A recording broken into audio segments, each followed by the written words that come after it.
What's up, guys? This is Jared from Build Kit Boards, and in today's video, I'm going to be showing you how to update the Lisp scripts on the remote and the receiver. And I definitely recommend doing this out of the box when you get the remote because we've been pushing a lot of updates recently, and you want to make sure you're running the most recent code. So to do that, you're going to need the receiver, you're going to need the CAN bus cable for the receiver, you're going to need the remote, and then you're also going to need a VESC and a battery setup. So we're using a Railcore battery here, which is super convenient for this.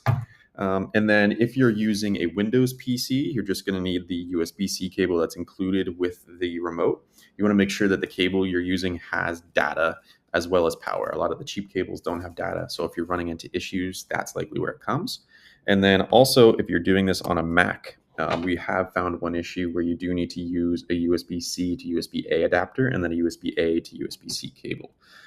We're trying to figure out and troubleshoot that, but just know that if you are using a Mac, it's not all Macs. If your Mac has a USB-A port or some of the other Macs do work, just know that you will need this adapter here. So I'm going to get that plugged in, and then we're going to go over to the GitHub page, which is linked in the description here, and you're going to download all of the code. So you just come up here, you click code, download zip.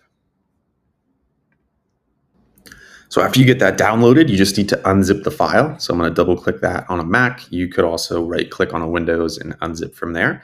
And then you're going to see that you have this blue folder, which is exactly what you need. It has a display and a receiver remote folder. After that, we're going to jump over to the VESC tool, and we need to make sure that we're using the most updated version of the VESC tool, which should say 6.05 here.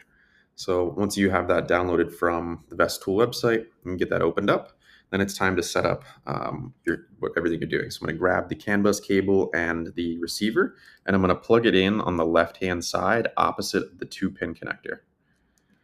So once I do that, then I'm going to also plug it in on my ESC. It's a 4-pin CAN bus connector. Perfect. Then I'm going to go ahead and turn that guy on and then plug in my USB cable to the VESC. Okay, perfect. So once you get that plugged in, pop up and connect to it. You also need to make sure that the firmware is updated. We'll be doing that later, but it's not necessarily required for this specific instance. But you can go ahead and update the firmware now. So we're going to come over here to the CAN devices section, and you can see that the Voyager receiver is one of the devices. So we're going to click into that. And then we're going to go to Lisp BM scripting. And you can see there's a bunch of data coming in here. If yours isn't doing this exactly, I wouldn't be too worried, but we're going to go over and click the open folder icon.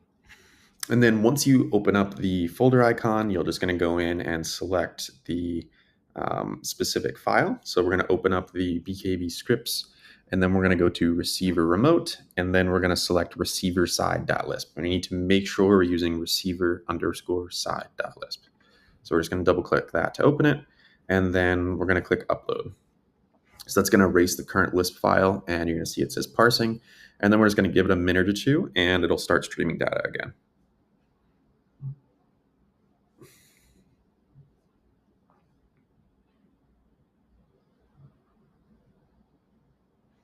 Perfect. So once that starts happening, everything is updated and good to go on the receiver end. So now we're going to switch over to the remote. So I'm actually going to click off into the VESC and disconnect. Then I'm unplugging the USB cable from my ESC because we don't need the ESC to program this. I'm going to also turn off my ESC. Perfect. Then I'm using a Mac here. So like I said earlier, I'm using the whole dongle setup with the USB-A or USB-C to USB-A. And I'm going to plug that in, but you should not have that issue on some Macs and also some on all Windows as well. So then I'm just going to plug this remote is on. I'm going to go into the settings menu. So you just hold the right button on the remote and it just opens up the screens. And then I'm going to plug the USB end into that. Perfect.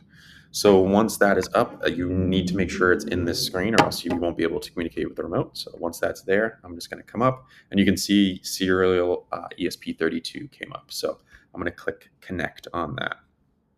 So this isn't a VEX device, so it's not going to act as it normally would, but we're still going to use the Lisp BM scripting. So since we just did the receiver side, that code is still going to be here. So we're just going to delete that, and then we're going to click open again. So this is not where we need to select our file from. We need to go out, back into the BKB scripts, and then into the display folder. So we're going to open that up, and then we're going to do main_voyager.lisp. So we're going to double click that. And this is what it should look like. If we updated the code, it might look a little different, but you should have a relatively similar screen. So once you've opened the file, we're just going to go ahead and click upload. It erases what's currently on there, and then also uploads the new file. So we're just going to give that a minute or two to fully upload. Okay, so we can see that the BKB image appeared on the remote, and then we're back at the main screen, which is what we need, and it came up and was streaming some data. So once that's done, all of the Lisp scripts are updated on the remote and the receiver, and now it's time to get the remote set up. So we just have one more Lisp script to set up on the ESC, and that will be in the next video. Thanks, guys.